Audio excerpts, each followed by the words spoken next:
Assalamualaikum warahmatullahi wabarakatuh. Saya Putri Rezeki, saya akan menjelaskan mengenai teori terjemahan. Menurut Catford, terjemahan adalah suatu operasi yang dilakukan pada bahasa, yaitu proses di mana teks bahasa diterjemahkan ke dalam teks bahasa dengan bahasa lain. Proses terjemahan ini dilakukan dalam alur tertentu, yaitu dari sumber bahasa atau yang dikenal dengan source language ke bahasa target atau yang dikenal dengan target language. Catford juga mendefinisikan bahwa proses penerjemahan adalah proses pergantian bahan tekstual dari bahasa sumber ke bahan tekstual dari bahasa target.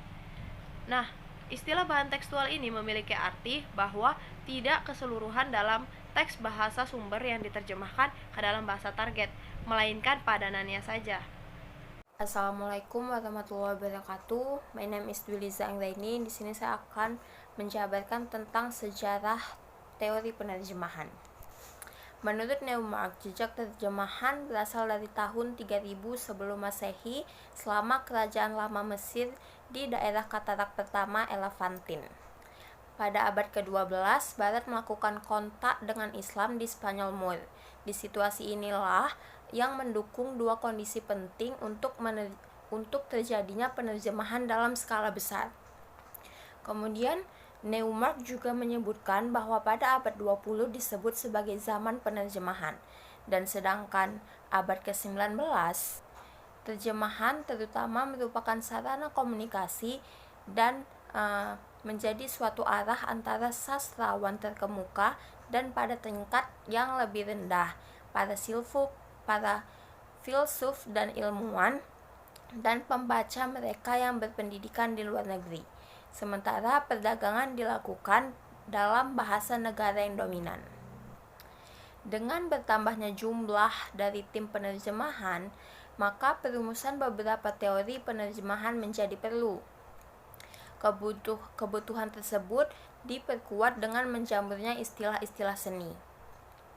Namun, alasan utama untuk merumuskan teori penerjemahan adalah untuk mengusulkan metode penerjemahan yang terkait dan berasal darinya. Untuk mengajarkan penerjemahan untuk kursus penerjemahan adalah keburukan yang mengerikan dari begitu banyak terjemahan yang diterbitkan. Sekarang, terjemahan yang akurat telah menjadi penting secara umum. Kebutuhan untuk menyelidiki subjek sangat mendesak jika hanya menyepakati prinsip-prinsip umum saja. Assalamualaikum warahmatullahi wabarakatuh. My name is Rizka Muftari Auliah. Oke, di sini saya akan menjelaskan aspek-aspek dari teori penerjemahan. Menurut Breslin, berdasarkan rumusan Cassegrain, itu terbagi menjadi 4. Yang pertama itu aspek penerjemahan pragmatis, yang kedua itu aspek penerjemahan estetis puitis, yang ketiga itu aspek penerjemahan etnografis, dan yang terakhir itu aspek penerjemahan linguistik. Baik, saya akan menjelaskan satu persatu dari aspek tersebut. Yang pertama, aspek penerjemahan pragmatis, yaitu penerjemahan yang menekankan pada ketepatan terutama untuk dokumen teknik. Yang kedua, penerjemahan estetis puisi, yaitu penerjemahan yang mengutamakan emosi, perasaan, serta dampak estetika, seperti menerjemahkan puisi. Dan yang ketiga itu aspek penerjemahan etnografis, yaitu penerjemahan yang mengutamakan penyajian konteks budaya bahasa sumber ke dalam konteks budaya bahasa sasaran. Dan yang terakhir, penerjemahan linguistik. Aspek ini tuh yang mengutamakan ekuivalensi kebahasaan dalam bahasa sumber ke dalam bahasa sasaran. Selanjutnya adalah tentang teks yang ditulis dengan baik dan ditulis dengan buruk. Penerjemah harus menilai kualitas dari segi nilai tulisan dalam teks sumber.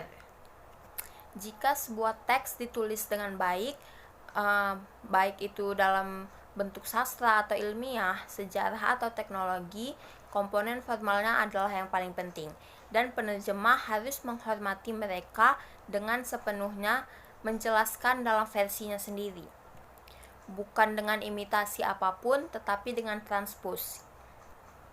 Terjemahan puisi seringkali lebih sulit daripada jenis terjemahan lainnya karena puisi adalah satu-satunya bentuk sastra yang menggunakan semua sumber daya bahasa, dan oleh karena itu ada lebih banyak tingkatan bahasa yang harus diperhitungkan.